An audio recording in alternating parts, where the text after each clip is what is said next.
Aku dinikahi duda kaya raya ternyata hanya untuk dijadikan babu dan mengurus 3 anaknya. Aku, Dinda, gadis desa miskin, dinikahi Mas Raja setelah hanya kenal 3 bulan. Dia duda kaya raya dengan 3 anak. Awalnya kupikir ini awal kehidupan baru yang indah. Tetapi ternyata semuanya jauh berbeda dari yang aku bayangkan. Aku mengenal Mas Raja pertama kali saat dia datang ke desa tempatku tinggal. Wajahnya yang tampan dan sikapnya yang sopan membuatku merasa kagum. Dia terlihat seperti pria yang sangat mapan, dengan rumah besar, mobil mewah, dan segalanya yang aku impikan. Ketika dia melamarku, rasanya seperti mimpi yang jadi kenyataan. Dia menjanjikan hidup yang penuh kemewahan, ketenangan, dan kasih sayang. Namun, aku tidak tahu bahwa di balik itu semua, ada harga yang harus aku bayar. Harga yang tak terbayangkan sebelumnya. Setelah lamaran, aku langsung pindah ke rumahnya yang megah. Sejak hari pertama menikah, aku sudah merasakan perbedaan yang jelas. Mas Raja yang selalu tampak penuh perhatian selama masa pacaran, ternyata berubah begitu kami berada di bawah satu atap. Rumah megah ini ternyata penuh tuntutan. Aku harus bangun jam 5 pagi, siapkan sarapan, antar anak-anak ke sekolah, bersihkan rumah, dan pastikan makan malam sudah siap sebelum Mas Raja pulang. Aku merasa hidupku berubah begitu cepat. Setelah menikah, aku yang dulunya hanya mengurus diriku sendiri, kini seolah dituntut untuk mengatur hidup orang lain, terutama anak-anak Mas Raja. Setiap hari adalah rutinitas yang sama, bangun pagi, membersihkan rumah, menyiapkan makanan, dan memikirkan segala sesuatu yang bisa membuat rumah ini berjalan lancar. Aku merasa terperangkap dalam pekerjaan rumah tangga yang tak pernah ada habisnya. Tugas-tugas ini seolah menjadi sebuah kewajiban yang tidak bisa kutolak. Padahal, di dalam hatiku, aku ingin lebih dari sekadar seorang istri yang mengurusi rumah. Aku ingin dihargai, ingin dihormati, dan ingin merasa seperti aku memiliki peran penting dalam kehidupan ini. Tetapi kenyataannya, aku lebih sering merasa seperti mesin yang terus bekerja tanpa pernah dihargai. Tidak hanya itu, Raihan, anak sulungnya, juga seringkali membuat masalah. Pada awalnya, aku berusaha sabar dan mencoba mendekatinya, tetapi dia selalu menghindar. Setiap kali aku mencoba berbicara dengannya atau mengingatkan tentang nilai-nilai baik, dia malah menjawab dengan acuh tak acuh, seolah aku bukanlah sosok yang bisa memberinya nasihat. Mas Raja tidak pernah melibatkan diri dalam urusan mendidik anak-anak. Semua tugas itu jatuh padaku. Aku merasa semakin kesulitan menghadapi anak-anak yang tidak pernah menganggapku sebagai ibu mereka. Rasanya aku tidak lebih dari seorang pengasuh yang tugasnya hanya memberi makan dan menjaga mereka, tanpa ada hubungan emosional yang terjalin. Mas Raja, yang sebelumnya tampak begitu menginginkan aku untuk menjadi bagian dari hidupnya, kini tampak tidak peduli lagi. Ketika aku melontarkan keluhanku, jawabannya selalu sama. Kamu nggak perlu kerja, urus rumah dan anak-anak saja. Setiap kali dia berkata seperti itu, aku merasa semakin terperangkap. Aku ingin lebih, aku ingin menjadi wanita yang dihargai. Tetapi kenyataannya aku hanya bisa menerima apa yang dia berikan. Aku mulai meragukan diriku sendiri, meragukan pilihanku untuk menikah dengan pria yang terlihat begitu sempurna, tetapi sebenarnya sangat jauh dari harapanku. Setiap hari aku terjebak dalam rutinitas yang tak pernah berakhir, dan aku mulai merasa bahwa hidupku tidak ada artinya. Aku hanya seorang wanita yang menjadi bayang-bayang dari keluarga Mas Raja, seorang istri yang tak lebih dari sekadar pelengkap. Namun, di dalam hatiku yang paling dalam, aku tahu bahwa aku layak mendapatkan lebih. Aku tahu bahwa aku tidak bisa terus seperti ini. Aku mulai berpikir, apakah aku bisa keluar dari pernikahan ini?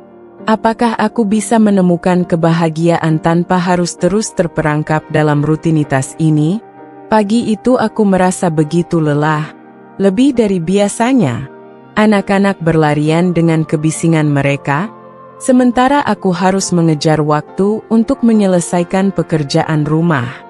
Aku baru saja selesai memasak sarapan, memandikan Lala, dan mengatur jadwal Rayhan dan Aldi, tetapi tak lama kemudian, mainan mereka yang berserakan di ruang keluarga membuatku kesulitan bergerak. Aku merasa terjebak di dalam sebuah lingkaran tanpa henti. Kelelahan yang tak kunjung usai. Mas Raja baru saja pulang dari pertemuan bisnisnya, dan sepertinya belum memedulikan apa yang terjadi di rumah. Ketika dia melihatku sedang berusaha membereskan mainan anak-anak, wajahnya menunjukkan ekspresi yang sulit kutebak. Ada nada ketidaksenangan di matanya, seperti dia merasa terganggu dengan keadaanku yang tampak berantakan. Aku tahu dia sedang lelah, tetapi aku juga lelah. Aku sudah hampir tidak bisa tidur nyenyak selama beberapa minggu terakhir, karena sibuk mengurus rumah dan anak-anak. Namun, Mas Raja hanya berdiri di sana, mengamati aku tanpa berkata apa-apa. Lalu tiba-tiba mengeluarkan kata-kata yang membuat hatiku serasa teriris. Dulu istriku nggak pernah mengeluh kayak kamu, ujarnya dengan nada yang sangat datar. Kalimat itu bagaikan pisau tajam yang menusuk hati. Aku yang tadinya sudah sangat lelah, merasa semakin hancur setelah mendengarnya. Rasanya seperti dia menyepelekan semua usaha dan pengorbanan yang aku lakukan.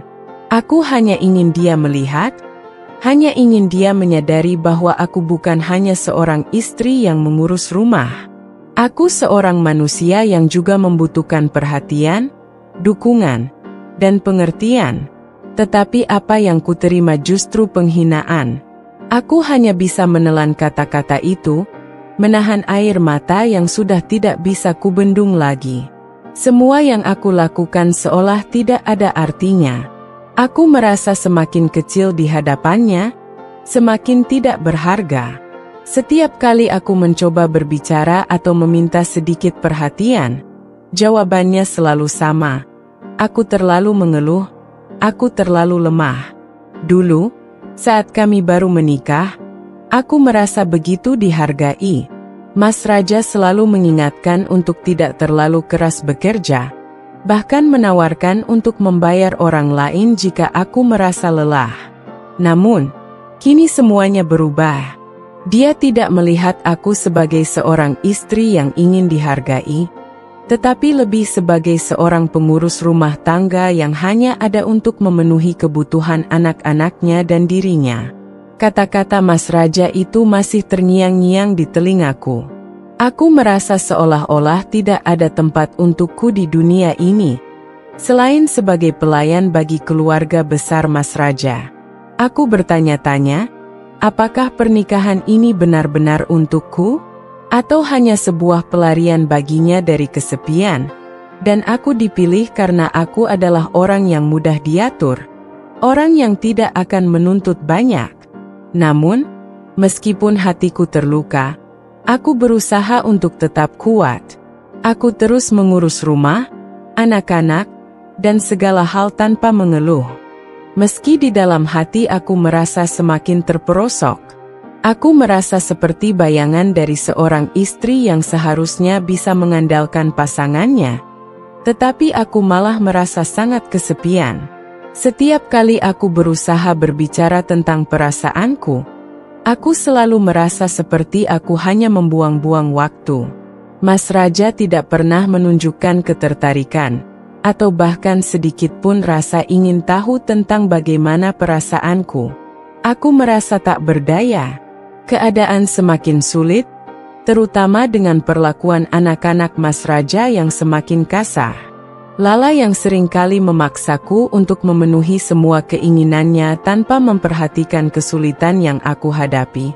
Rayhan yang semakin sulit diatur, dan Aldi yang lebih memilih untuk tidak peduli. Aku merasa terabaikan dan tak dihargai oleh semua orang di rumah ini.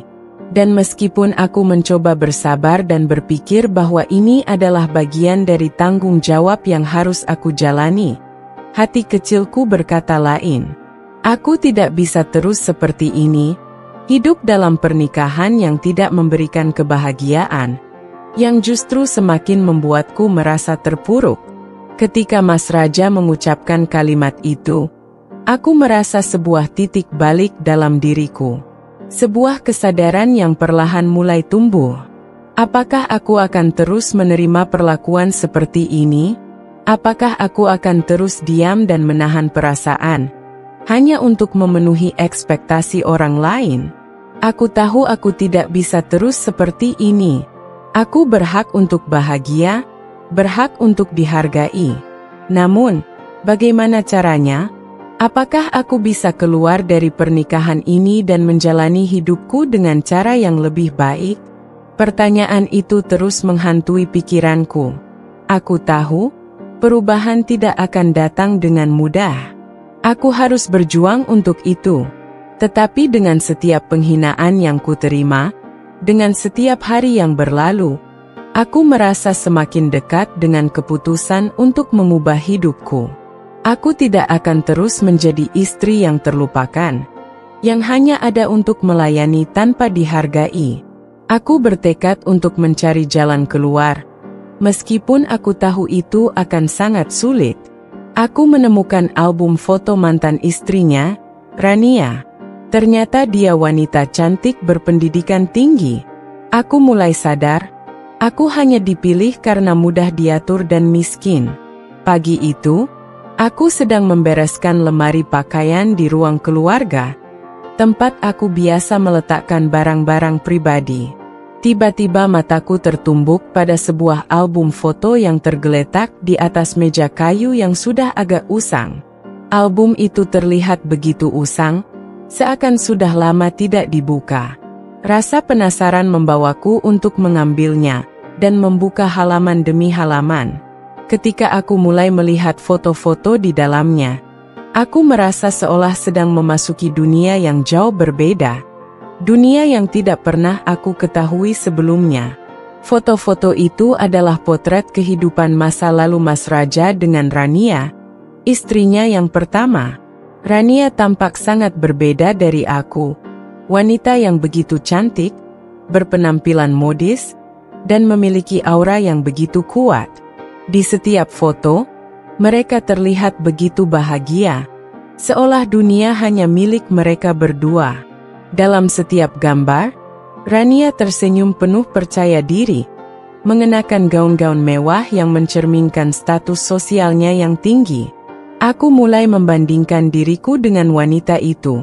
Aku, seorang gadis desa dengan latar belakang yang sederhana, bahkan seringkali merasa tidak cukup baik untuk berdiri di samping suamiku. Di hadapan Rania, aku merasa begitu kecil dan tak berarti. Aku melanjutkan membuka album itu dengan perasaan semakin terperosok. Ada banyak foto liburan mereka ke luar negeri, makan malam di restoran-restoran mewah, dan berbagai acara sosial di mana mereka selalu menjadi pusat perhatian. Mas Raja tampak begitu mencintai Rania, begitu penuh perhatian, dan begitu bangga dengan istrinya.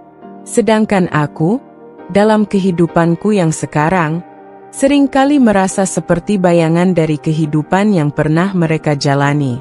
Aku tidak pernah merasa dihargai seperti itu. Tidak pernah merasa ada perhatian yang tulus darinya. Rania adalah wanita yang tampaknya sempurna di matanya. Wanita yang cerdas, berpendidikan tinggi, dan memiliki semua yang bisa membuatnya merasa bangga. Aku mulai sadar bahwa aku tidak pernah memiliki kesempatan untuk menggantikan posisi Rania dalam hidup Mas Raja. Aku hanyalah pelengkap, seseorang yang dipilih karena aku mudah diatur, tidak punya banyak tuntutan, dan lebih mudah untuk dia kendalikan. Sebuah pemikiran yang sangat menyakitkan, tetapi aku tidak bisa menafikannya. Apa yang kulihat dalam foto-foto itu adalah kenyataan yang tak bisa aku elakkan. Mas Raja tidak pernah benar-benar melihatku sebagai seseorang yang bisa ia cintai sepenuhnya. Aku hanya pengganti sementara, seseorang yang akan dia pilih karena aku tidak akan pernah menuntut terlalu banyak. Aku bukanlah wanita yang ia inginkan di sampingnya, melainkan sosok yang dipilih untuk memenuhi kebutuhan hidupnya tanpa membebani pikirannya. Aku merasa semakin terperosok dalam perasaan tak berarti. Aku mencoba untuk menenangkan diri, mencoba meyakinkan diri bahwa semua ini adalah bagian dari hidup, bagian dari pernikahan yang harus kujalani. Namun, semakin lama aku berpikir tentang Rania, semakin aku merasa diriku seperti sebuah bayangan yang tidak bisa bersinar dengan sendirinya. Aku merasa seperti sebuah benda yang harus mengikuti alur kehidupan orang lain, tanpa bisa menentukan arah hidupku sendiri. Pada saat itu, aku merasa seperti aku terjebak dalam dunia yang penuh dengan harapan palsu. Aku ingin menjadi seseorang yang berarti, yang dihargai dan dicintai, tetapi kenyataan yang aku hadapi begitu keras. Aku mulai berpikir, apakah Mas Raja benar-benar mencintaiku? Ataukah aku hanya menjadi bagian dari kehidupan yang terpaksa diterima karena dia merasa tidak ada pilihan lain? Aku merasa tidak nyaman dengan pikiranku sendiri. Aku ingin mengabaikan perasaan ini, tetapi aku tidak bisa. Setiap kali aku melihat foto-foto itu, aku merasa semakin jelas bahwa aku tidak akan pernah bisa menjadi pengganti Rania.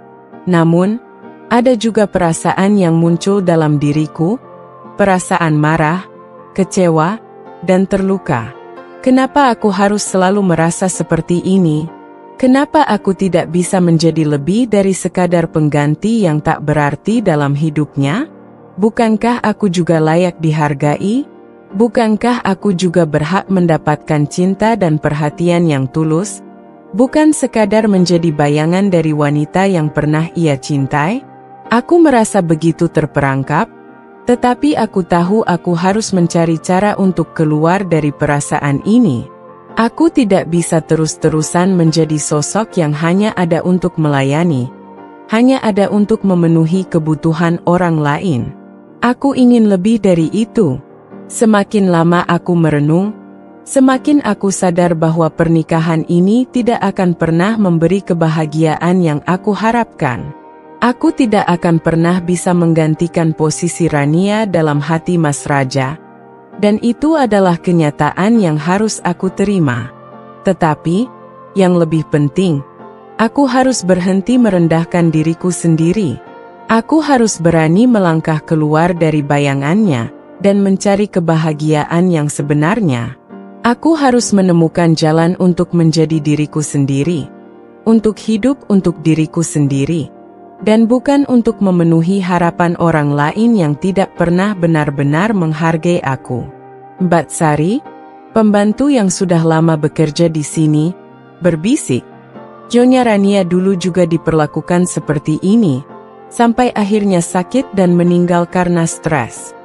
Aku terkejut saat mendengar kalimat itu dari Mbak Sari. Tidak ada yang pernah benar-benar berbicara tentang kehidupan Rania secara terbuka, terutama tentang bagaimana hubungan pernikahannya dengan Mas Raja berakhir.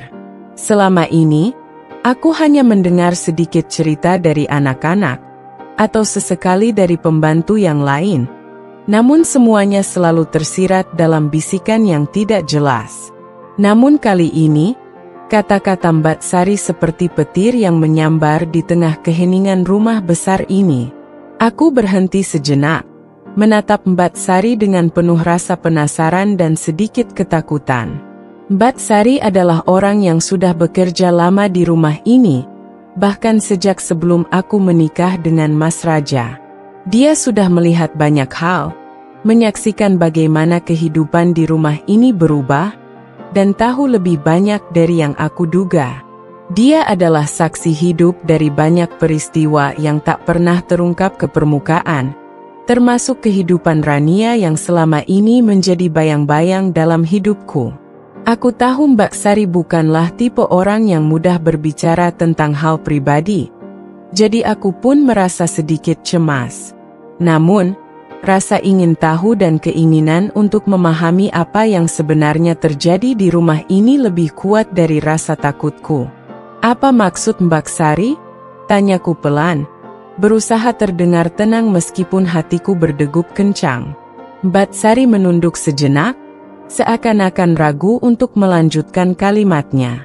Lalu, dengan suara yang lebih rendah, dia mulai bercerita. "Nyonya Rania dulu sangat baik, Nyonya. Tapi Tuan tidak pernah puas dengan apapun yang Nyonya lakukan. Setiap hari, Nyonya selalu dipenuhi tuntutan yang tak ada habisnya. Semua harus sempurna, semua harus sesuai dengan kehendak Tuan. Tuntutannya makin lama makin berat, dan Nyonya tidak pernah bisa merasa cukup. Dulu, Nyonya selalu mengeluh sakit, tapi Tuan tidak peduli.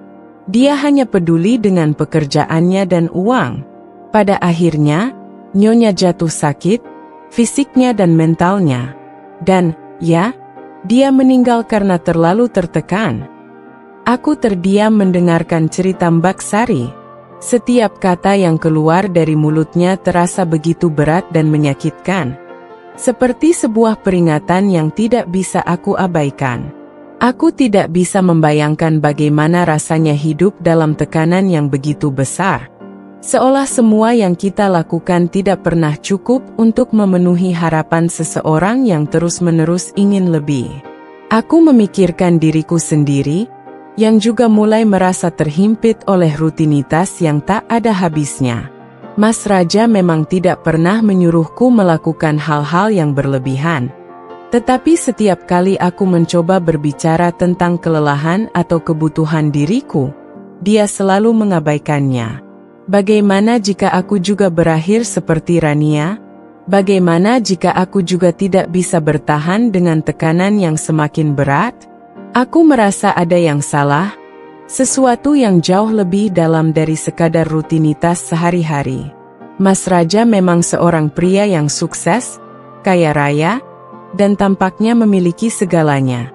Tetapi di balik semua itu, aku mulai merasa bahwa dia menyembunyikan sisi gelap dari dirinya, sebuah sisi yang berhubungan dengan ketidakpuasan dan keegoisannya yang tak pernah berujung. Aku tidak pernah benar-benar melihatnya begitu dekat dengan anak-anaknya, dan bahkan dengan diriku. Dia tampaknya lebih mencintai pekerjaannya, harta, dan prestise sosialnya daripada keluarganya sendiri. Aku mulai merasakan kecemasan yang mendalam. Jika benar apa yang diceritakan Mbak Sari, apakah aku juga akan berakhir seperti Rania? Apakah aku akan terus diperlakukan seperti ini? Dihargai hanya sebagai alat untuk memenuhi tuntutan Mas Raja dan keluarga besar yang tak pernah puas? Aku mulai merasa semakin takut untuk membuka diri. Takut bahwa setiap upayaku untuk mencari kebahagiaan hanya akan berujung pada penderitaan. Aku tidak ingin menjadi wanita yang kehilangan dirinya sendiri hanya untuk menjaga hubungan yang tidak memberikan kebahagiaan sejati.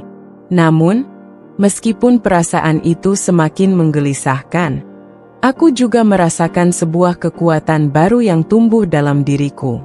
Aku tidak bisa terus-menerus berada dalam ketakutan dan ketidakpastian.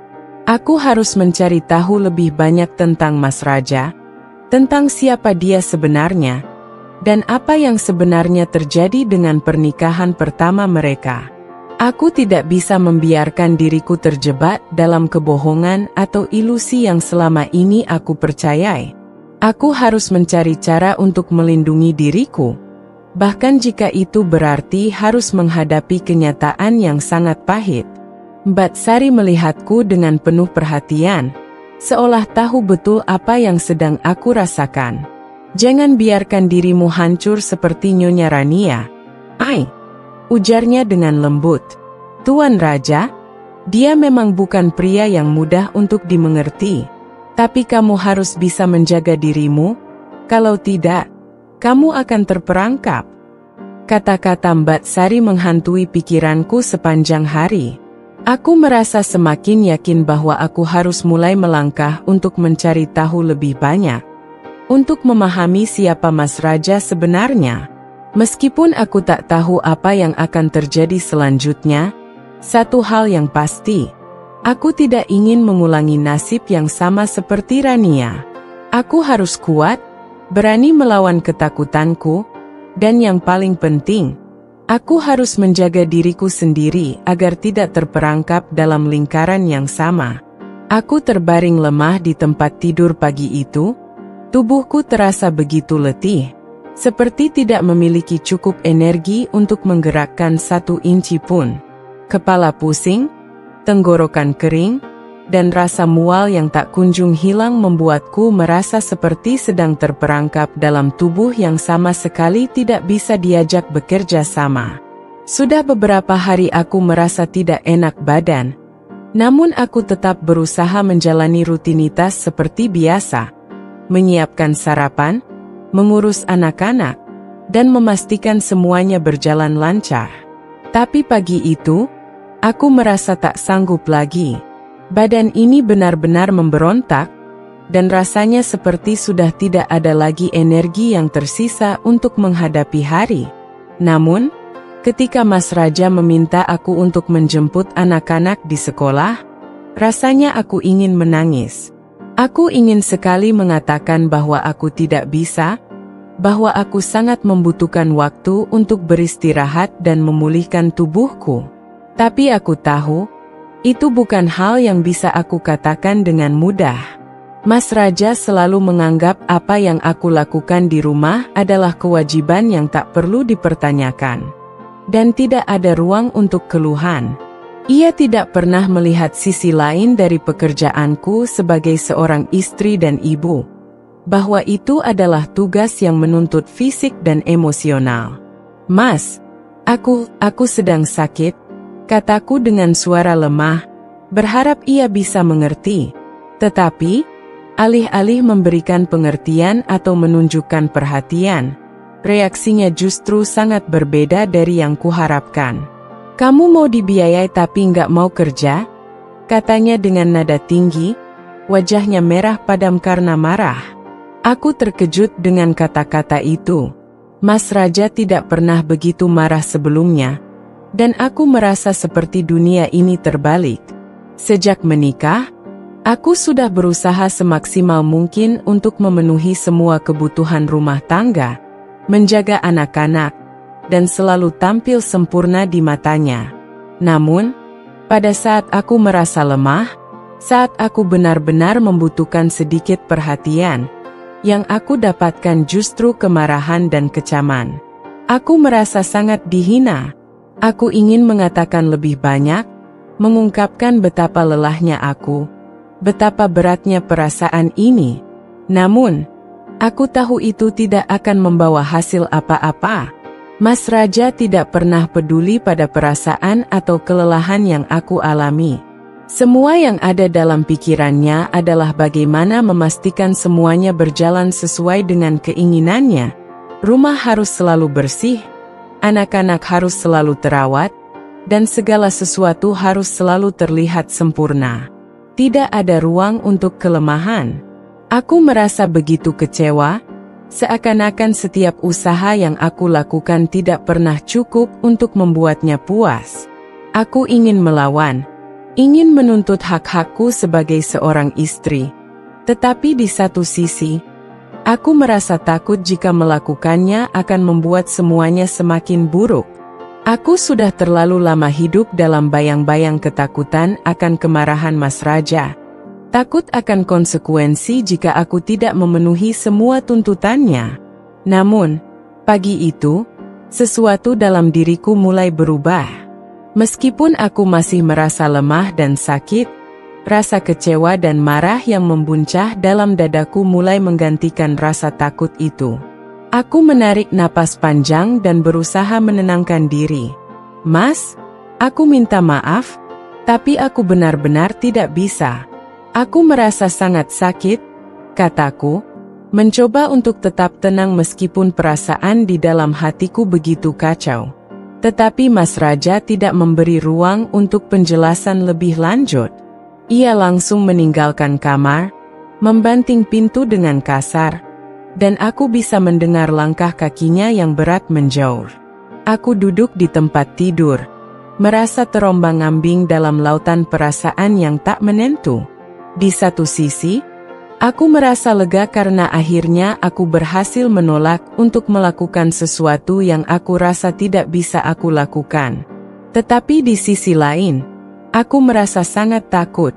Apa yang akan terjadi selanjutnya? Apa yang akan terjadi jika aku terus-menerus menentang keinginan Mas Raja? Aku tahu bahwa segala sesuatunya bisa menjadi lebih buruk. Namun, pada saat itu, aku juga menyadari sesuatu yang sangat penting. Aku tidak bisa terus hidup seperti ini, di bawah tekanan yang tak pernah berhenti. Aku harus mulai memperjuangkan diriku sendiri, meskipun itu berarti harus menghadapi kenyataan yang sulit. Setelah beberapa jam, Mas Raja kembali ke rumah, wajahnya tampak masih kesal. Tetapi kali ini, aku tidak merasa takut untuk menghadapinya. Aku tahu, jika aku terus berusaha memenuhi tuntutannya tanpa memperhatikan diriku sendiri, aku akan hancur. Aku harus mulai memberi batasan, meskipun itu berarti aku harus menghadapi kemarahan atau kekecewaannya. Aku tidak bisa terus-terusan hidup seperti ini, hanya menjadi alat untuk memenuhi segala kebutuhan tanpa mendapat perhatian yang layak aku terima. Mas, aku tidak bisa terus seperti ini. Aku juga butuh waktu untuk diri sendiri. Aku butuh istirahat, kataku dengan suara lebih tegas dari sebelumnya. Mas Raja menatapku dengan ekspresi terkejut.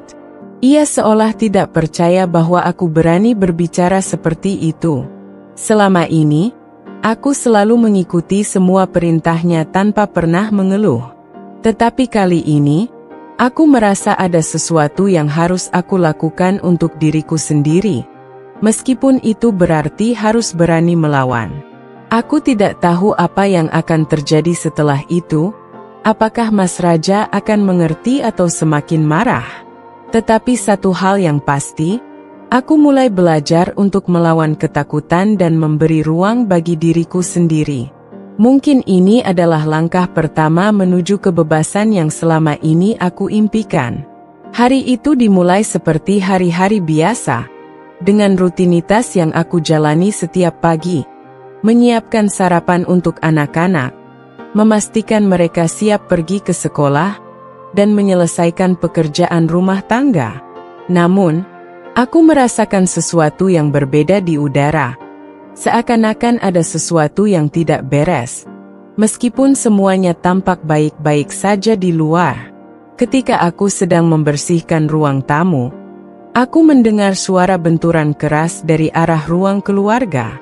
Aku berlari ke sana dan mendapati Raihan berdiri di tengah ruangan dengan wajah bingung. Sementara vas antik yang selama ini dipajang di meja ruang tamu tergeletak di lantai, pecah berkeping-keping. Aku terkejut dan langsung mendekati vas yang hancur itu. Vas tersebut bukan hanya barang berharga, melainkan juga memiliki nilai sentimental bagi Mas Raja. Itu adalah pemberian dari orang tuanya saat pernikahan pertama mereka. Raihan, apa yang terjadi?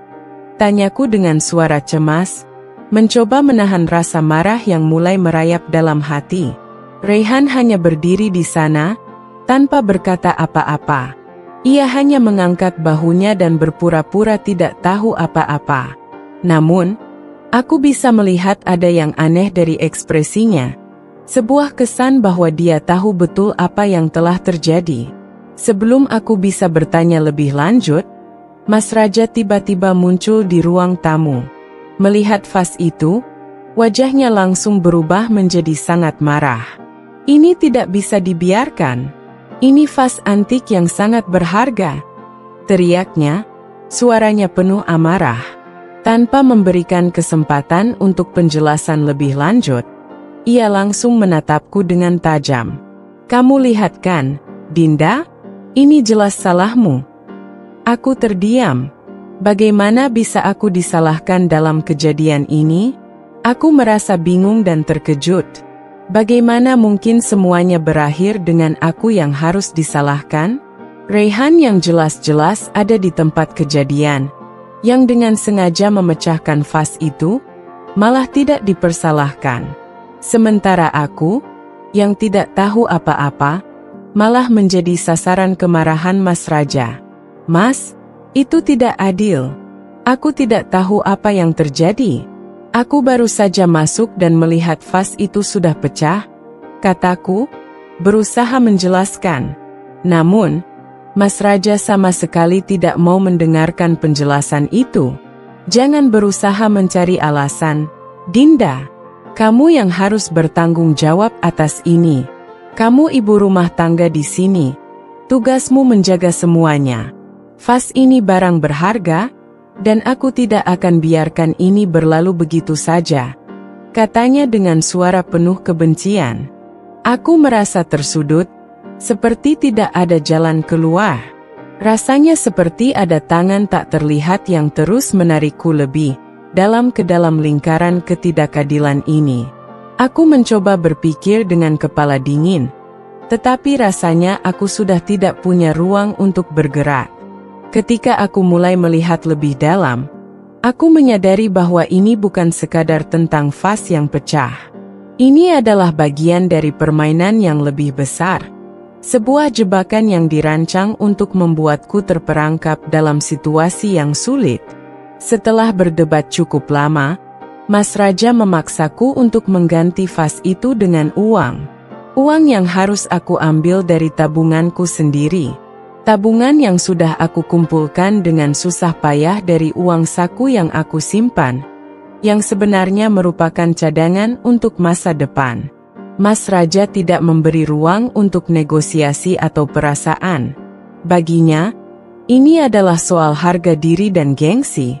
Ia tidak peduli bahwa aku sudah berusaha keras untuk mengatur keuangan rumah tangga, memastikan setiap pengeluaran dikelola dengan hati-hati. Kini, aku harus mengorbankan uang tabunganku. Uang yang kutabung untuk memastikan ada sesuatu untuk masa depanku. Hanya untuk mengganti barang yang sebenarnya bukan kesalahanku. Aku merasa begitu dipermalukan. Aku sadar bahwa apa yang terjadi bukan hanya tentang vas pecah, tetapi juga tentang bagaimana Mas Raja memandangku sebagai seseorang yang selalu bisa diperalat, dipermainkan, dan dimanipulasi. Dia tidak pernah melihatku sebagai pasangan yang setara, tetapi hanya sebagai orang yang selalu ada untuk mengurus segala sesuatu yang berkaitan dengan rumah tangga, dan bahkan untuk menanggung kesalahan yang bukan milikku. Raihan, yang menjadi pusat masalah ini, tampaknya tidak merasa bersalah sedikit pun. Ia hanya berdiri di sana dengan wajah yang terlihat seperti anak yang polos. Seakan-akan semua yang terjadi bukan urusannya. Dan yang lebih menyakitkan lagi, Mas Raja tidak sekalipun mempertanyakan sikap Raihan. Seolah-olah anak itu selalu benar dan tidak pernah salah. Aku merasa seperti tidak dihargai sama sekali. Aku adalah orang yang selalu ada untuk keluarga ini, yang selalu berusaha sebaik mungkin, tetapi semuanya malah berbalik menyerangku. Di tengah kebingunganku, aku mulai merasakan betapa besar kekuatan yang dimiliki oleh Mas Raja. Ini bukan hanya masalah uang atau barang, tetapi juga masalah kontrol dan kekuasaan. Dia tahu betul bagaimana memanfaatkan kelemahanku, bagaimana membuatku merasa bersalah atas sesuatu yang tidak aku lakukan. Dan yang lebih menyedihkan lagi, aku merasa terjebak dalam pola ini. Sebuah pola yang terus-menerus mengorbankan kebahagiaanku demi memenuhi keinginannya. Aku merasa marah, sangat marah. Tetapi, lebih dari itu, aku merasa takut. Takut jika aku tidak bisa keluar dari lingkaran ini. Takut jika aku tidak bisa menemukan cara untuk membebaskan diriku dari cengkeraman Mas Raja. Aku tahu aku harus mengambil langkah untuk melawan, tetapi aku belum tahu bagaimana cara melakukannya. Hari itu adalah salah satu acara keluarga besar yang jarang terjadi. Sebuah kesempatan yang seharusnya menjadi momen berharga untuk mengenal lebih dekat keluarga Mas Raja. Aku sudah mempersiapkan diri dengan hati-hati. Mengingat betapa pentingnya pertemuan ini bagi Mas Raja, aku ingin tampil sempurna, berpenampilan rapi dan sopan, tanpa kekurangan apapun. Pikiranku penuh dengan berbagai kekhawatiran. Bagaimana jika mereka tidak menyukaiku? Apa yang akan terjadi jika mereka menilai aku tidak pantas menjadi bagian dari keluarga ini? Tetapi di sisi lain, aku juga merasa sedikit lega. Ini adalah kesempatan untuk menunjukkan bahwa meskipun aku berasal dari keluarga yang sederhana, aku bisa beradaptasi dengan baik di lingkungan mereka yang serba mewah. Namun, begitu kami tiba di rumah besar milik keluarga Mas Raja, aku mulai merasa tidak nyaman. Rumah yang mewah dan penuh kemewahan ini seolah memantulkan kesenjangan antara kehidupanku yang sederhana dan dunia mereka yang penuh kemewahan. Semua orang di sana tampak begitu anggun dan berkelas. Mereka mengenakan pakaian dengan potongan yang sempurna, berbicara dengan nada yang tenang dan penuh percaya diri. Sementara aku merasa seperti berada di dunia yang sama sekali berbeda. Aku mencoba menyembunyikan rasa cemas yang tumbuh di dadaku, berusaha untuk bersikap tenang dan menunjukkan bahwa aku bisa menyesuaikan diri. Namun, begitu kami memasuki ruang tamu yang luas dan elegan, suasana hati aku langsung berubah. Semua orang yang hadir di sana, termasuk anggota keluarga Mas Raja yang lebih tua, tampak seolah memandangku dari atas. Mereka berbicara satu sama lain dengan santai, seakan aku tidak ada di sana. Mas Raja, yang seharusnya menjadi penyokongku, malah sibuk berbicara dengan para kerabatnya tanpa peduli padaku. Aku merasa sangat kecil di antara mereka, seperti hanya menjadi figur yang tidak penting, sebuah sosok yang mereka anggap tidak lebih dari sekadar pelengkap acara. Tiba-tiba, kakak perempuan Mas Raja, yang sejak awal tampak dingin dan sedikit arogan, memandangku dengan tatapan yang cukup menusuk. "Jadi, Dinda, kamu itu asalnya dari mana? Kalau tidak salah, kamu kan gadis desa, ya?" Tanyanya dengan nada yang mengandung unsur ejekan.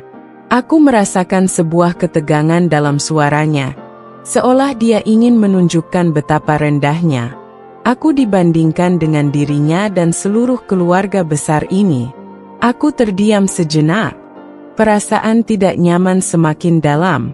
Aku tahu bahwa pertanyaan itu tidak sekadar basa-basi.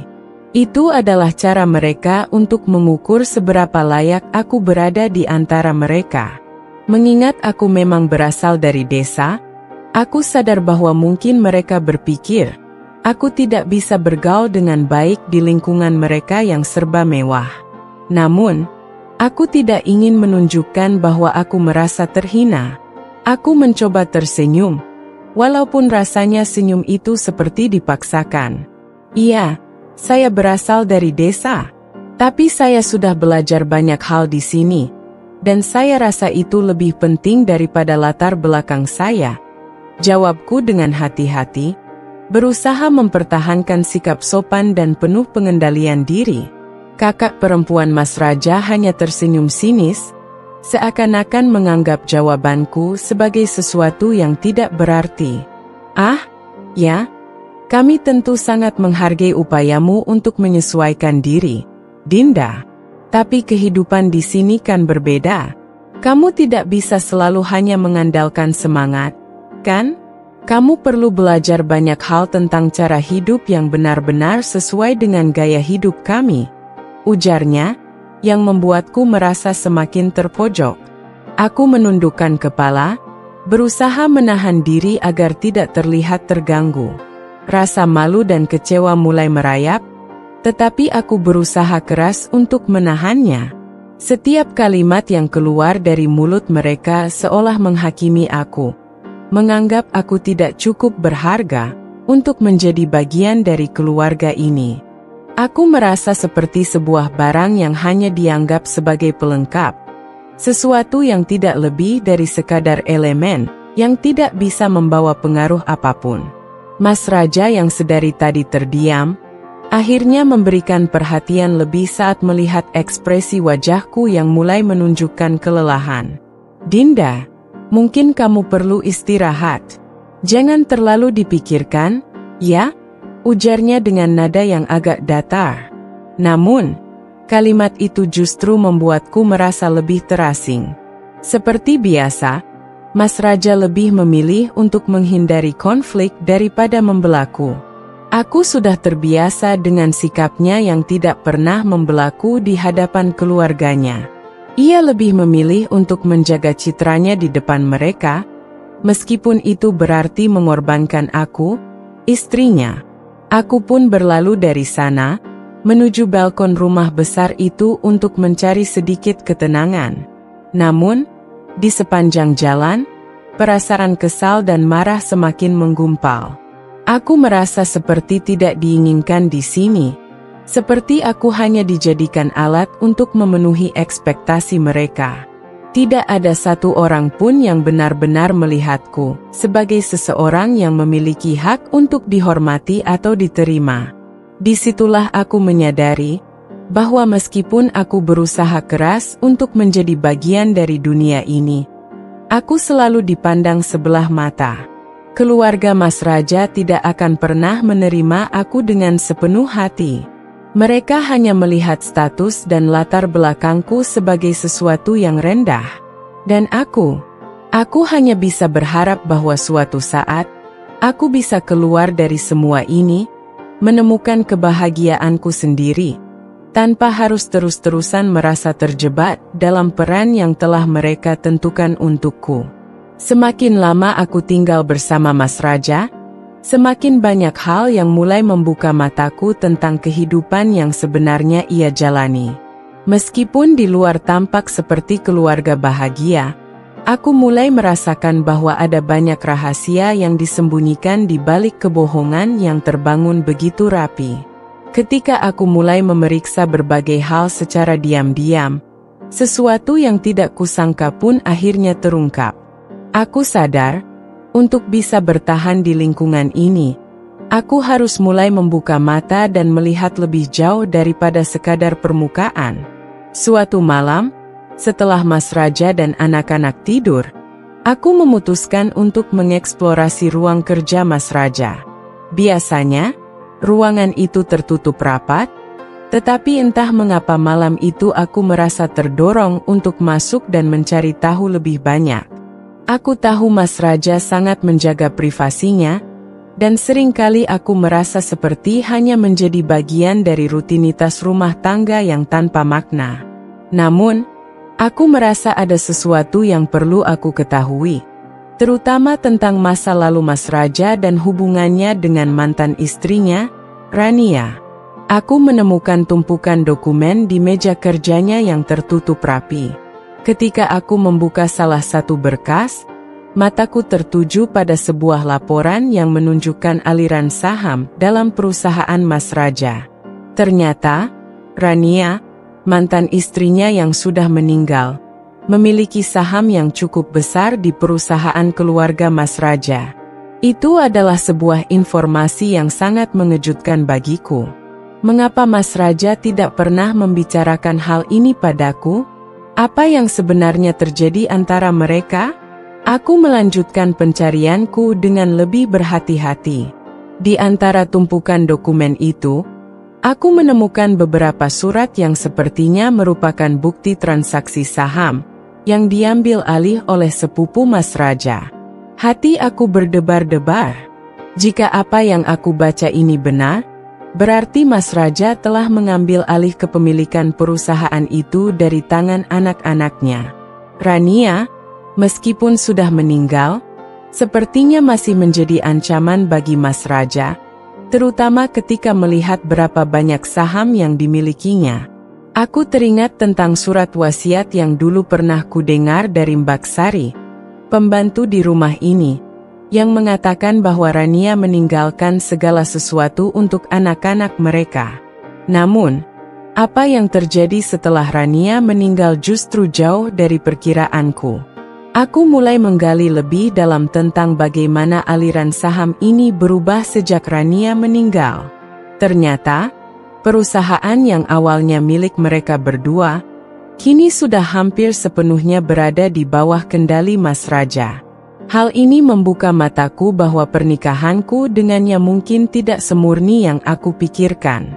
Mas Raja tidak menikahiku hanya karena cinta, tetapi lebih untuk melindungi kepentingannya.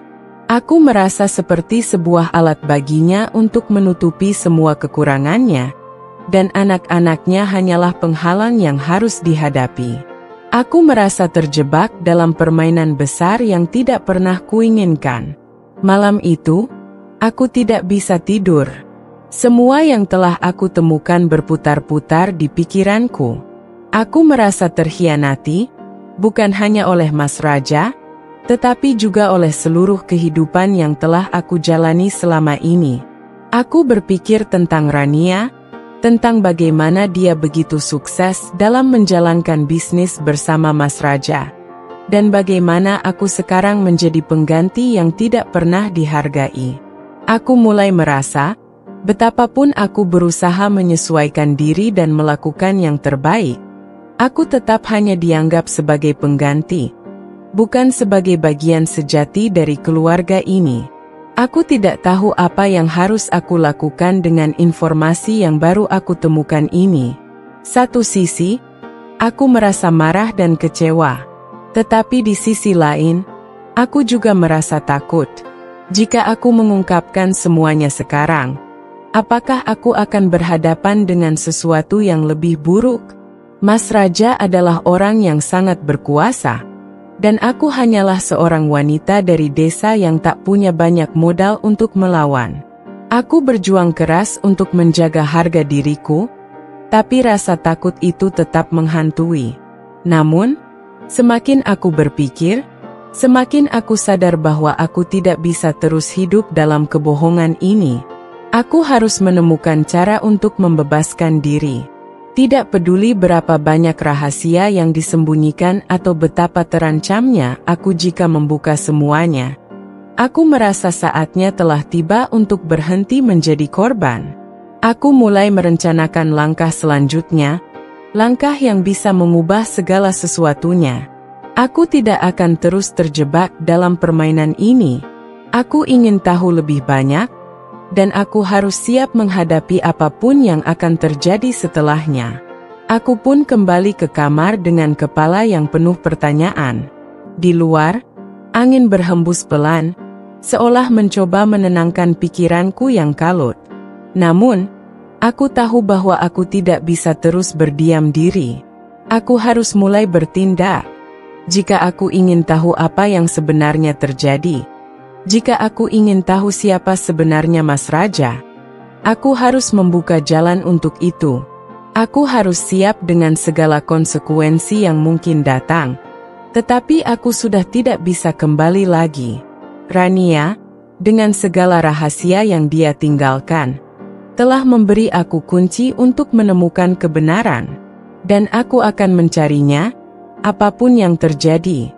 Hari itu, aku kembali ke ruang kerja Mas Raja, masih dengan perasaan gelisah yang belum juga mereda sejak aku menemukan dokumen saham yang mengguncang seluruh duniaku. Aku tahu ada sesuatu yang lebih besar yang perlu aku ketahui, dan perasaan itu semakin kuat. Aku sudah cukup banyak menggali informasi, tapi kali ini aku merasa bahwa aku harus mencari lebih dalam lagi, mencari bukti yang lebih nyata, yang bisa membenarkan perasaanku bahwa aku hanyalah alat dalam permainan yang lebih besar. Sambil memeriksa dokumen-dokumen yang tertinggal di meja kerjanya, mataku tertuju pada sebuah map tebal yang sepertinya tidak pernah dibuka dalam waktu yang lama. Map itu tersembunyi di sudut meja, di bawah tumpukan kertas lainnya. Tanpa banyak berpikir, Aku membuka map itu dengan hati-hati. Ketika map itu terbuka, aku melihat selembar surat yang sudah agak usang. Surat itu berjudul, Wasiat Rania. Hatiku berdegup kencang. Apakah ini benar-benar wasiat yang kubayangkan? Aku memegang surat itu dengan gemetar. Aku tahu bahwa wasiat semacam ini bisa membawa konsekuensi yang sangat besar. Ketika aku mulai membaca isinya, aku merasa dunia seolah berhenti berputar. Ternyata, Rania, mantan istri Mas Raja, benar-benar telah menulis wasiat yang menuntut hak waris yang sangat besar dari perusahaan yang sekarang dikuasai oleh Mas Raja. Rania, meskipun sudah meninggal, masih memiliki kekuasaan besar dalam bentuk saham yang seharusnya diwariskan kepada anak-anak mereka. Mas Raja, dalam usaha untuk menjaga kendali atas perusahaan dan segala aset yang telah dibangun, ternyata melakukan segalanya untuk menutupi keberadaan wasiat ini. Aku hampir tidak percaya dengan apa yang kubaca. Mas Raja menikahiku bukan karena cinta, seperti yang selalu dia katakan padaku. Mas Raja menikahiku untuk menghindari tuntutan hukum yang dapat mengancam posisinya sebagai pemilik tunggal perusahaan. Semua yang terjadi antara kami, semua perhatian yang diberikan, dan segala hal yang dia lakukan ternyata hanya untuk menyembunyikan kenyataan bahwa aku hanyalah pengganti sementara. Aku tidak pernah benar-benar menjadi bagian dari keluarganya atau hidupnya. Aku hanya dimasukkan ke dalam peran ini untuk menutupi kekurangan yang ditinggalkan oleh Rania. Yang lebih mengganggu, aku menyadari bahwa selama ini aku dibiarkan hidup dalam kebohongan. Mas Raja tidak pernah memberitahuku bahwa aku sebenarnya hanya dijadikan istri kedua yang berfungsi sebagai penghalang agar anak-anaknya tidak menuntut warisan dari perusahaan. Rania, yang mungkin sudah menyadari rencana suaminya, meninggalkan surat wasiat ini untuk memastikan bahwa anak-anak mereka tetap mendapatkan bagian yang seharusnya, meskipun tanpa kehadirannya. Tapi Mas Raja, dengan segala cara, berusaha mengendalikan segalanya, bahkan jika itu berarti memanipulasi kehidupan kami dan memanfaatkan aku sebagai alat. Setiap kata dalam surat itu membuat hatiku semakin terhimpit. Apa yang selama ini aku anggap sebagai cinta dan perhatian dari Mas Raja ternyata hanyalah kepalsuan.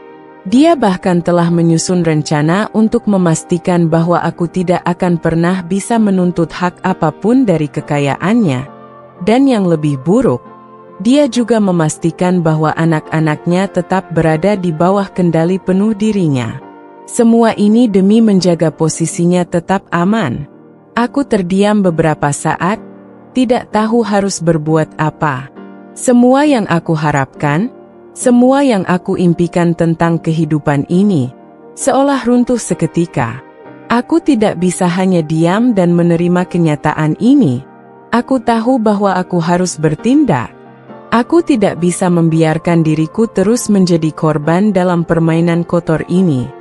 Rania, meskipun sudah tiada, telah memberiku jalan untuk keluar dari jebakan ini. Dengan hati yang semakin mantap, aku menyimpan surat wasiat itu dengan hati-hati. Aku tahu bahwa bukti ini akan menjadi kunci untuk mengungkap semuanya.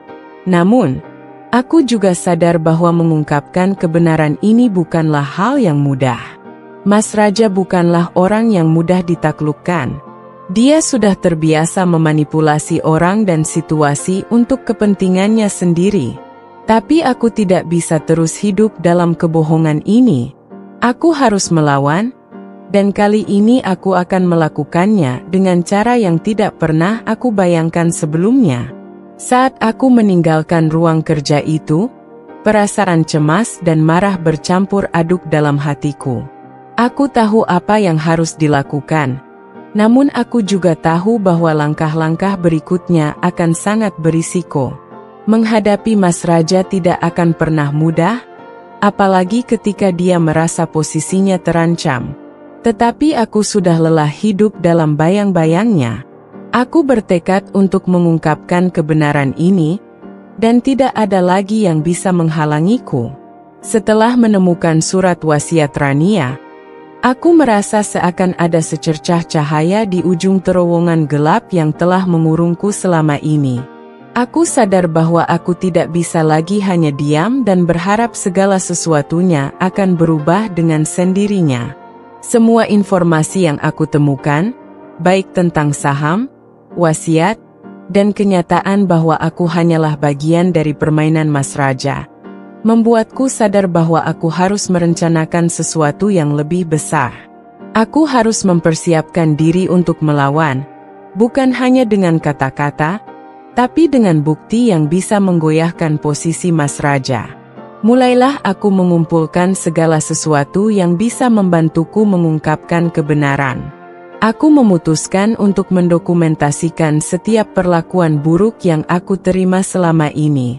Setiap kata-kata kasar, setiap pengabaian, setiap pembohongan yang dilakukan Mas Raja dan anak-anaknya, aku catat dengan cermat. Aku mulai menulis setiap kejadian dalam buku catatan kecil yang selalu kubawa.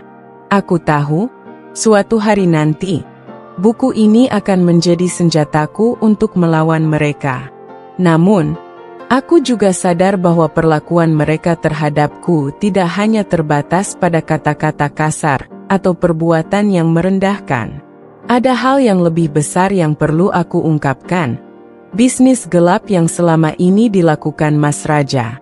Bisnis yang tidak pernah dia sebutkan padaku, yang jelas-jelas melibatkan banyak orang dan mungkin bahkan bisa membahayakan banyak nyawa.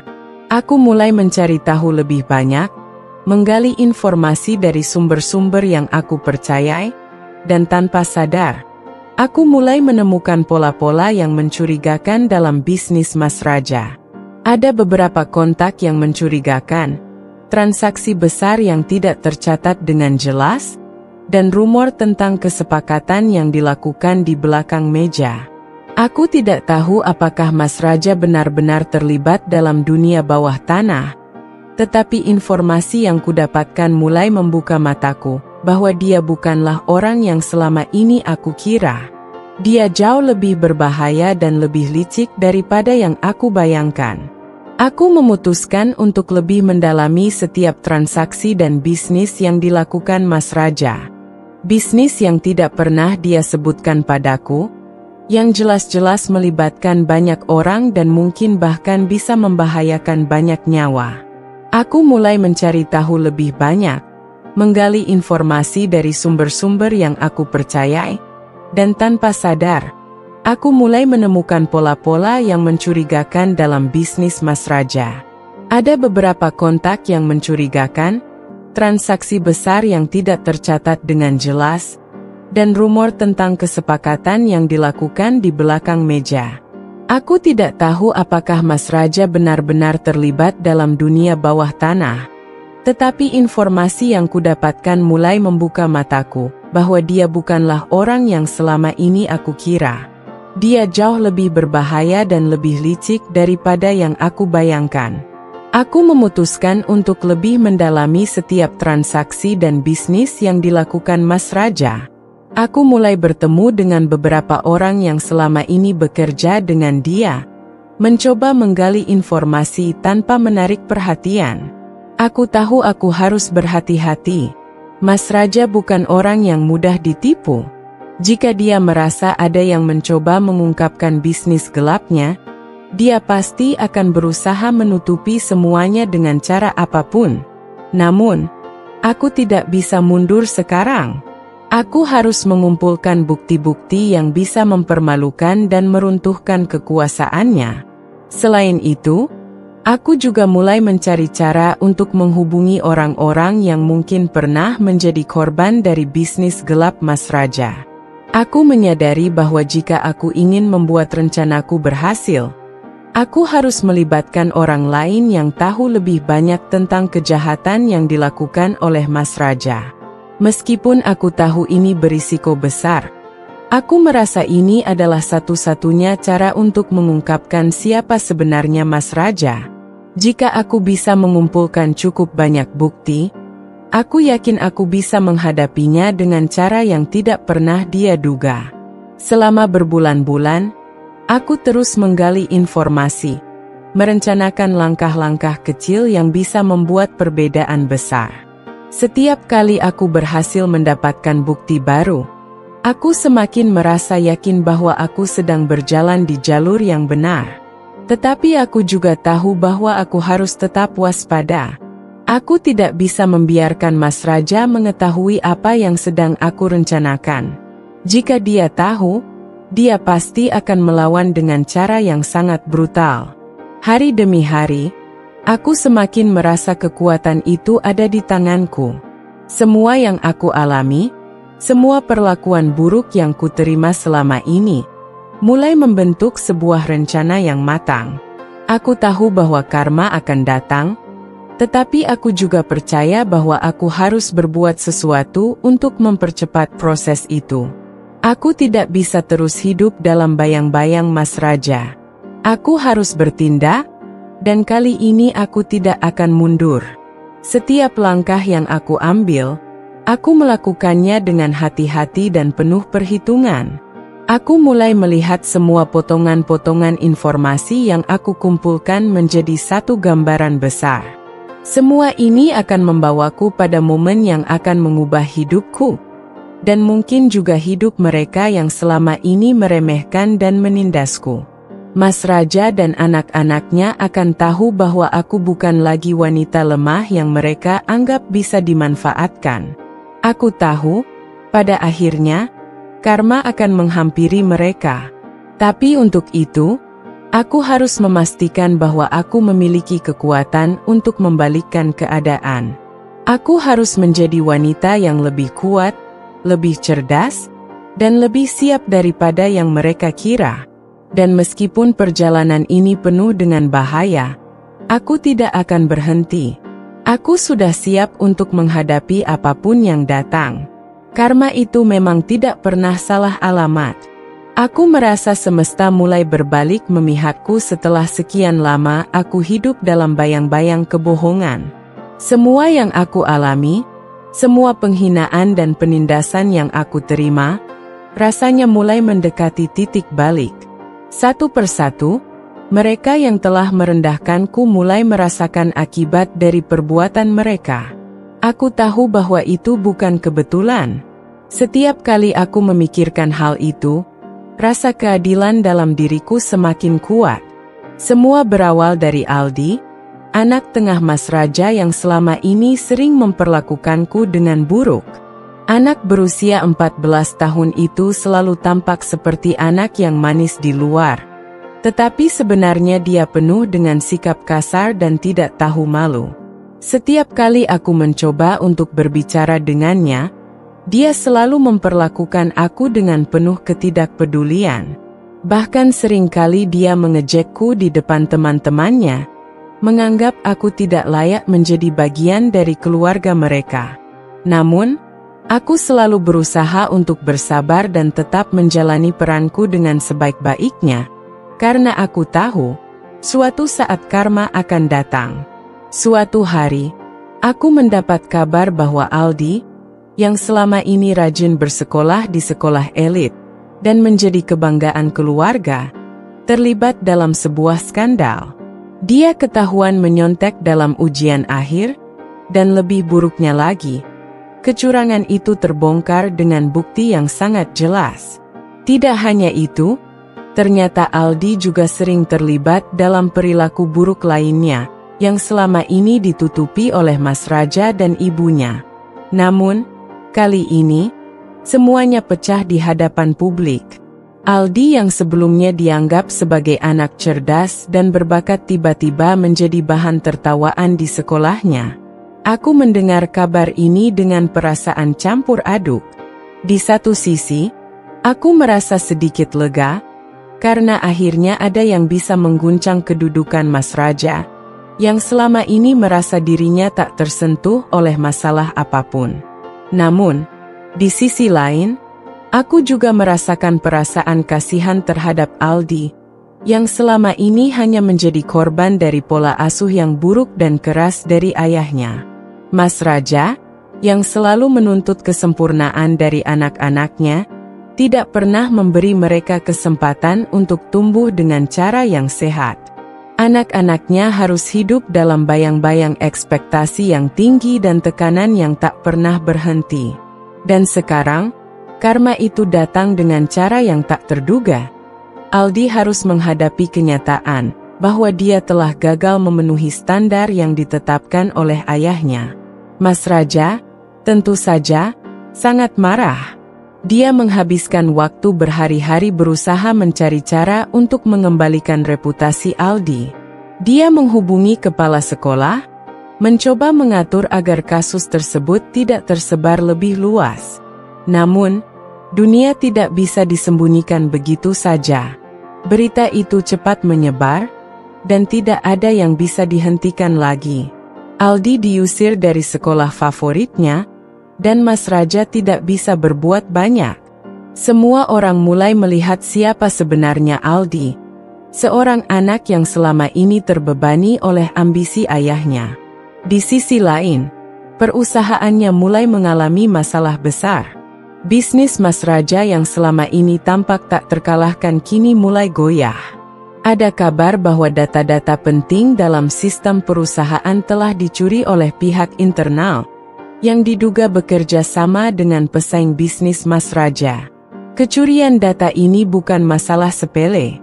Bisnis yang tidak pernah dia sebutkan padaku, yang jelas-jelas melibatkan banyak orang dan mungkin bahkan bisa membahayakan banyak nyawa.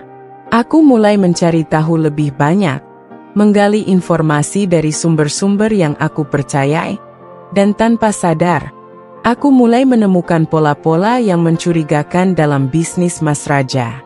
Ada beberapa kontak yang mencurigakan, transaksi besar yang tidak tercatat dengan jelas, dan rumor tentang kesepakatan yang dilakukan di belakang meja. Aku tidak tahu apakah Mas Raja benar-benar terlibat dalam dunia bawah tanah, tetapi informasi yang kudapatkan mulai membuka mataku, bahwa dia bukanlah orang yang selama ini aku kira. Dia jauh lebih berbahaya dan lebih licik daripada yang aku bayangkan. Aku memutuskan untuk lebih mendalami setiap transaksi dan bisnis yang dilakukan Mas Raja. Aku mulai bertemu dengan beberapa orang yang selama ini bekerja dengan dia, mencoba menggali informasi tanpa menarik perhatian. Aku tahu aku harus berhati-hati. Mas Raja bukan orang yang mudah ditipu. Jika dia merasa ada yang mencoba mengungkapkan bisnis gelapnya, dia pasti akan berusaha menutupi semuanya dengan cara apapun. Namun, aku tidak bisa mundur sekarang. Aku harus mengumpulkan bukti-bukti yang bisa mempermalukan dan meruntuhkan kekuasaannya. Selain itu, aku juga mulai mencari cara untuk menghubungi orang-orang yang mungkin pernah menjadi korban dari bisnis gelap Mas Raja. Aku menyadari bahwa jika aku ingin membuat rencanaku berhasil, aku harus melibatkan orang lain yang tahu lebih banyak tentang kejahatan yang dilakukan oleh Mas Raja. Meskipun aku tahu ini berisiko besar, aku merasa ini adalah satu-satunya cara untuk mengungkapkan siapa sebenarnya Mas Raja. Jika aku bisa mengumpulkan cukup banyak bukti, aku yakin aku bisa menghadapinya dengan cara yang tidak pernah dia duga.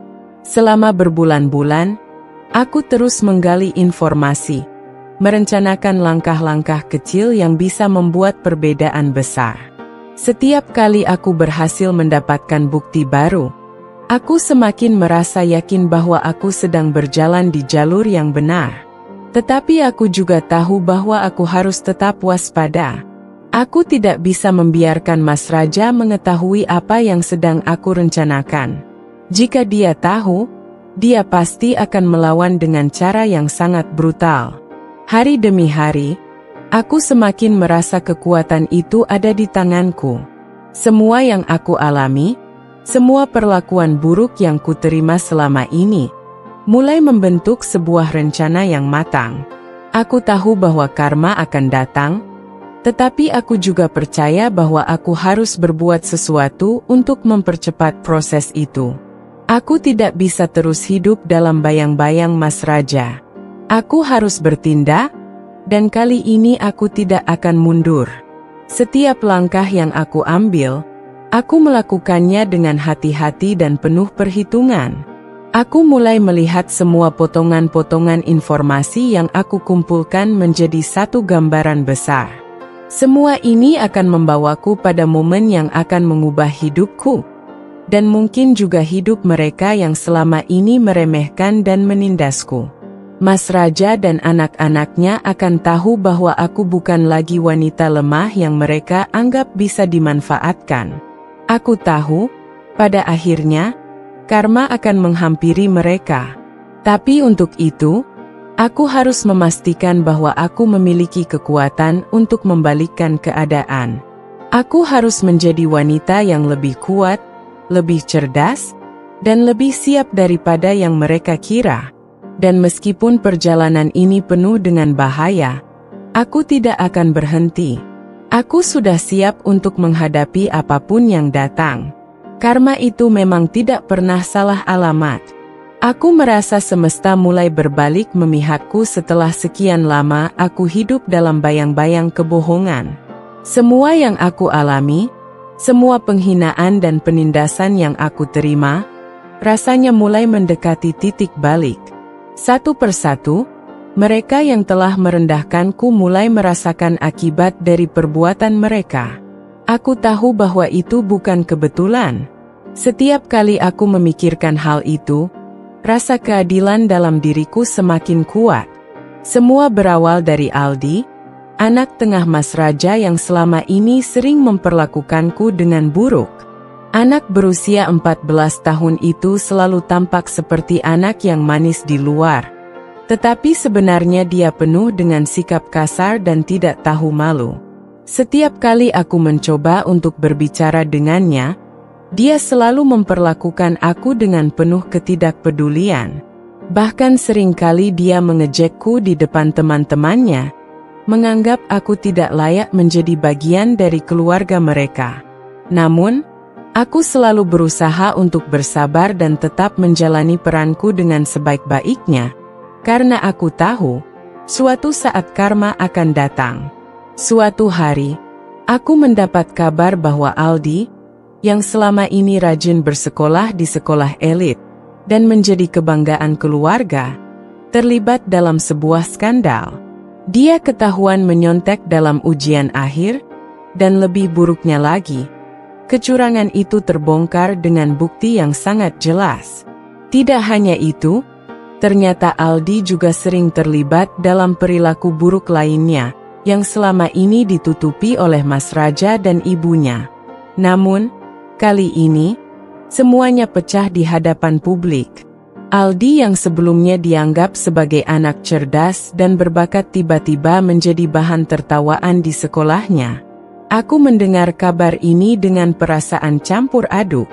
Di satu sisi, aku merasa sedikit lega, karena akhirnya ada yang bisa mengguncang kedudukan Mas Raja, yang selama ini merasa dirinya tak tersentuh oleh masalah apapun. Namun, di sisi lain, aku juga merasakan perasaan kasihan terhadap Aldi, yang selama ini hanya menjadi korban dari pola asuh yang buruk dan keras dari ayahnya. Mas Raja, yang selalu menuntut kesempurnaan dari anak-anaknya, tidak pernah memberi mereka kesempatan untuk tumbuh dengan cara yang sehat. Anak-anaknya harus hidup dalam bayang-bayang ekspektasi yang tinggi dan tekanan yang tak pernah berhenti. Dan sekarang, karma itu datang dengan cara yang tak terduga. Aldi harus menghadapi kenyataan bahwa dia telah gagal memenuhi standar yang ditetapkan oleh ayahnya.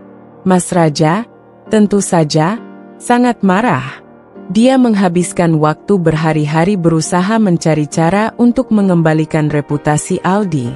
Dia menghubungi kepala sekolah, mencoba mengatur agar kasus tersebut tidak tersebar lebih luas.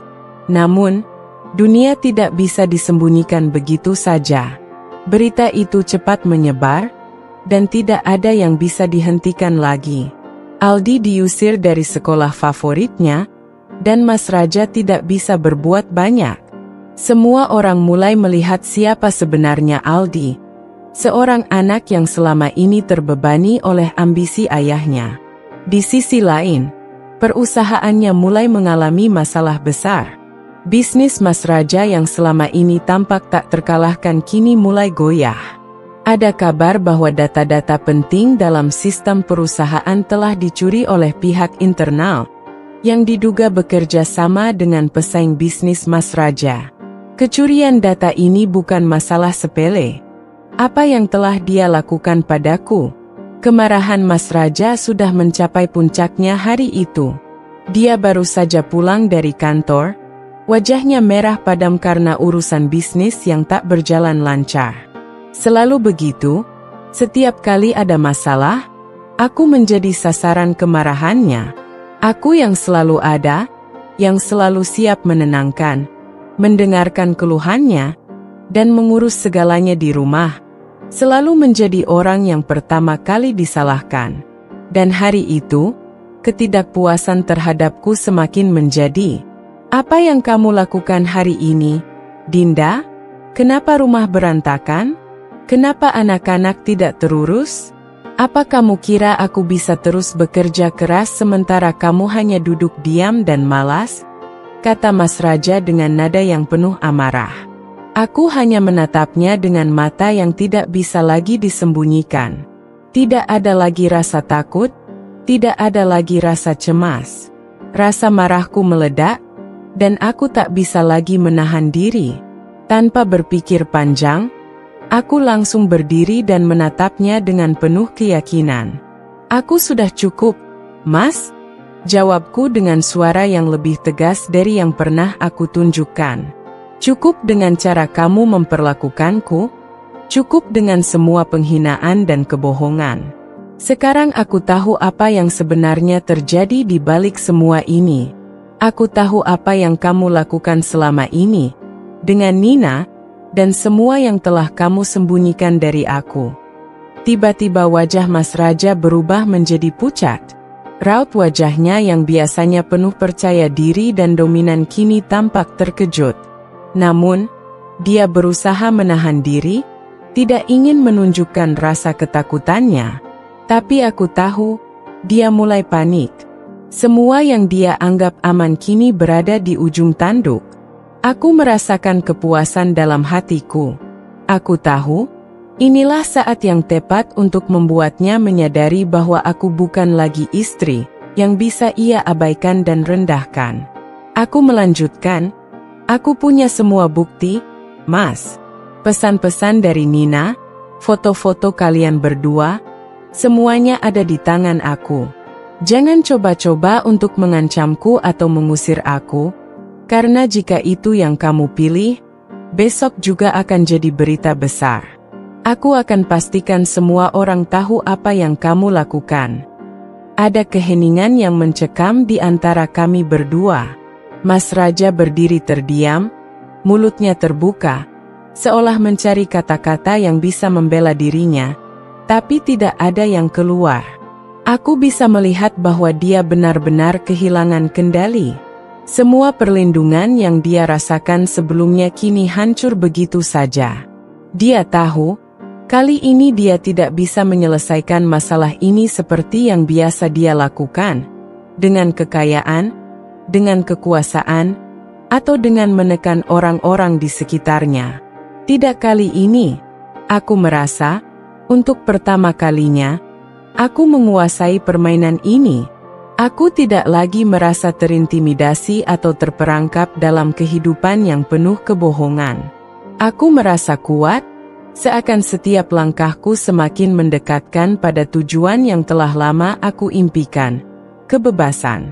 Aku tidak akan lagi membiarkan Mas Raja meremehkanku.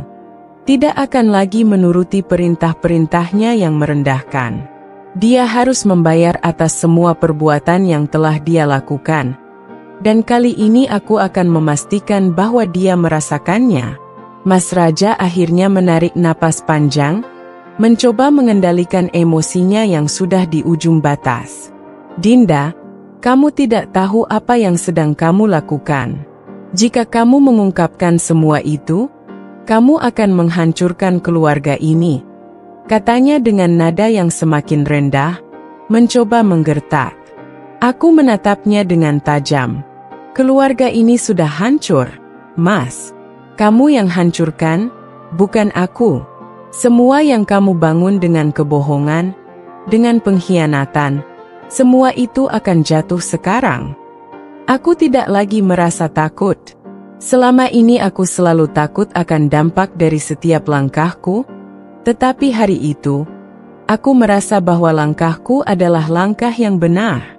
Aku tidak lagi hanya menjadi wanita yang mengikuti arus, yang menerima perlakuan buruk tanpa melawan.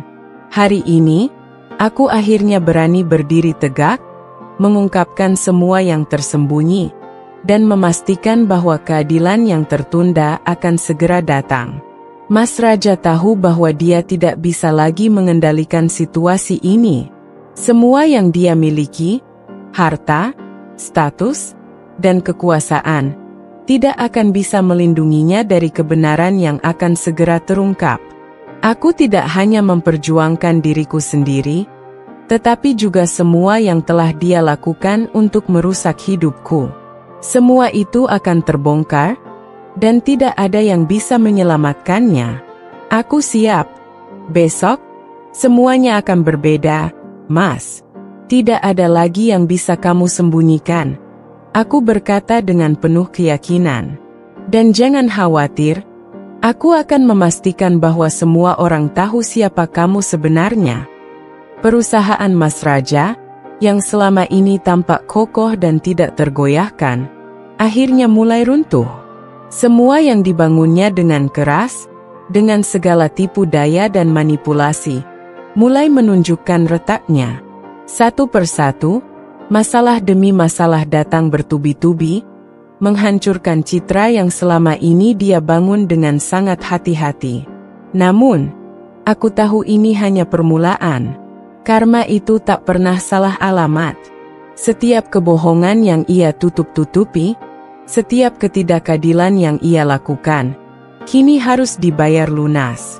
Aku mengawasi dengan seksama bagaimana bisnis Mas Raja mulai goyah. Semua orang yang selama ini takut padanya mulai berani mengambil langkah. Rekan-rekan bisnisnya yang dulu tampak begitu setia, satu persatu mulai menjauh. Mereka mungkin sudah cukup lama menutup mata terhadap skandal yang terus-menerus datang. Namun kini mereka tidak bisa lagi berpura-pura tidak tahu. Bisnis besar yang dulu tampak tak terbendung kini seperti kapal yang sedang karam pelan-pelan. Setiap keputusan yang diambil Mas Raja semakin kacau. Dan dia tidak bisa lagi mengendalikan kerugian yang semakin besar.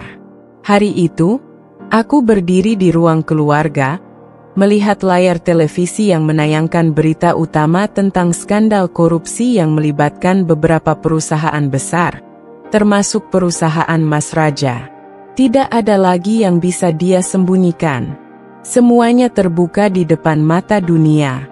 Apa yang selama ini ia coba sembunyikan dengan segala cara, kini menjadi bahan pembicaraan publik.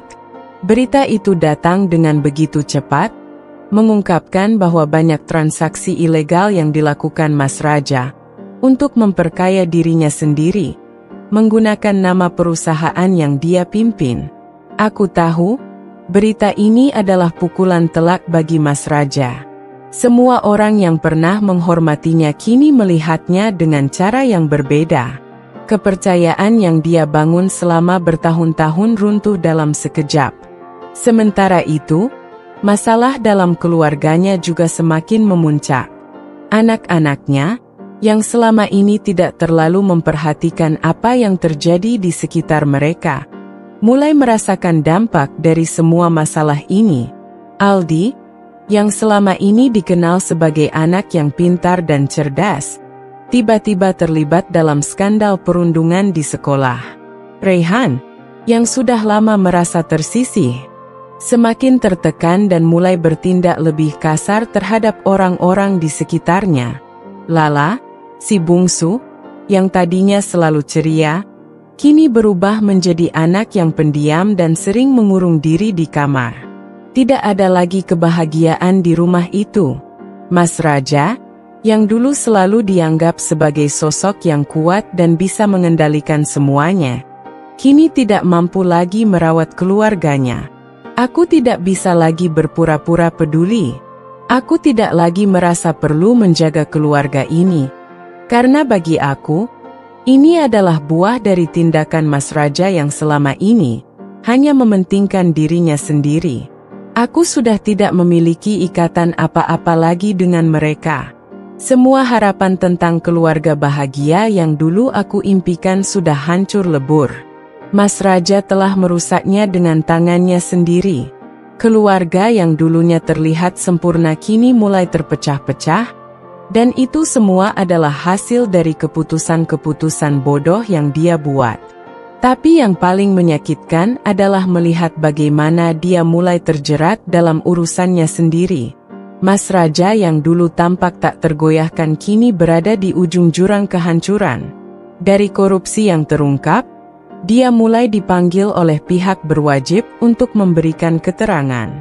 Meskipun dia berusaha menutupi semua jejaknya, kenyataan tidak bisa disembunyikan. Satu persatu, bukti-bukti mulai muncul ke permukaan, dan tak ada lagi jalan keluar bagi Mas Raja. Di balik kebohongan yang selama ini dia pelihara, kini tak ada yang tersisa. Aku merasa seperti seorang saksi yang hanya bisa menyaksikan runtuhnya kerajaan yang dibangunnya dengan cara kotor. Selama ini, aku hanya menjadi korban dalam permainan ini, tapi kini aku melihat bahwa dia, yang dulu meremehkan semua orang, kini terperangkap dalam perbuatannya sendiri. Tidak ada yang bisa menyelamatkannya. Tidak ada lagi jalan mundur. Karma datang dengan cara yang sangat kejam, dan aku hanya bisa tersenyum puas melihatnya.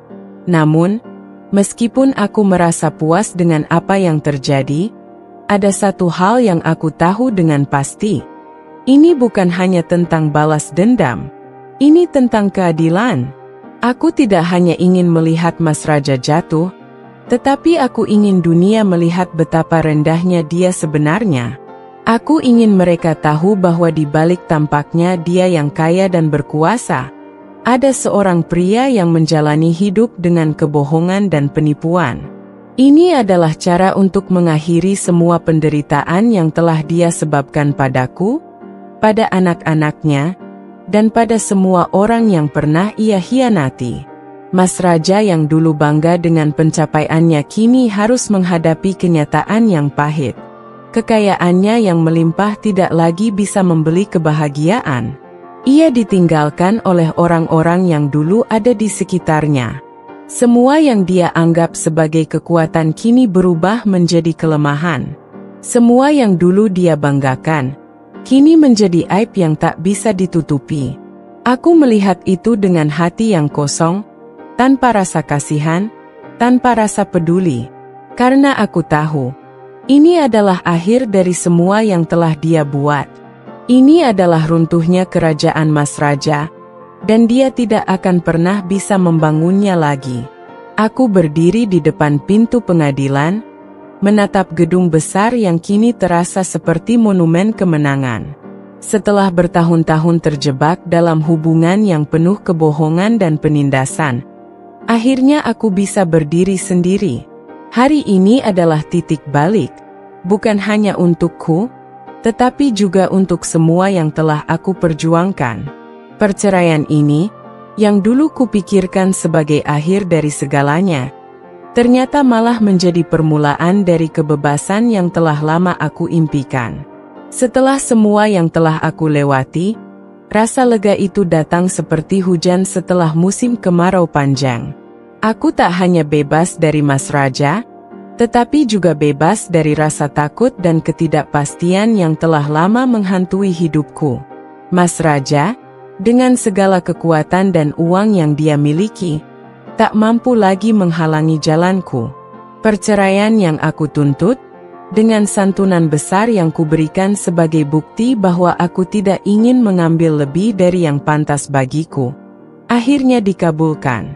Semua yang dia banggakan, semua yang dia kira akan melindunginya, tak lagi berarti. Harta yang selama ini menjadi ukuran kesuksesan ternyata tidak bisa membelanya dari kenyataan. Perusahaannya runtuh, dan kini, bahkan uang yang dia miliki tidak mampu membeli kedamaian, atau mengembalikan waktu yang telah hilang. Kebebasan yang kuraih bukan hanya tentang melepaskan ikatan dengan Mas Raja. Itu adalah kemenangan atas diriku sendiri. Aku ingat betul bagaimana dulu aku hanya bisa menangis setiap kali dia merendahkanku. Setiap kali dia membuatku merasa kecil dan tak berdaya. Kini, aku berdiri dengan tegak, dengan kepala yang teguh menatap masa depan.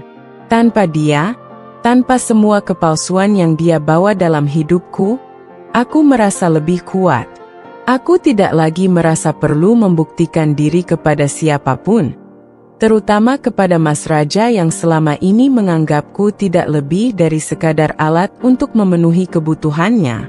Aku bukan lagi perempuan yang takut untuk berbicara, untuk melawan, untuk mengambil apa yang seharusnya menjadi hakku. Aku sekarang adalah wanita yang tahu apa yang dia inginkan, dan yang siap berjuang untuk mendapatkannya. Hari-hari setelah perceraian itu terasa lebih ringan. Tidak ada lagi hari-hari penuh ketegangan. Tidak ada lagi perasaan cemas tentang apa yang akan dia lakukan selanjutnya. Tanpa Mas Raja, aku bisa kembali menjadi diriku sendiri. Seorang wanita yang dulu hilang di dalam bayang-bayang kehidupan yang penuh dengan manipulasi dan kebohongan. Aku mulai membangun hidupku kembali. Satu langkah kecil demi satu langkah besar. Usaha kecil yang aku mulai dari rumah kini mulai menunjukkan hasil. Setiap keputusan yang aku buat terasa lebih berarti, dan setiap pencapaian yang kuraih terasa lebih manis. Aku tahu, meskipun perjalananku tidak mudah, aku telah mengambil langkah yang tepat. Aku tidak hanya mengubah hidupku, tetapi aku juga menemukan diriku sendiri.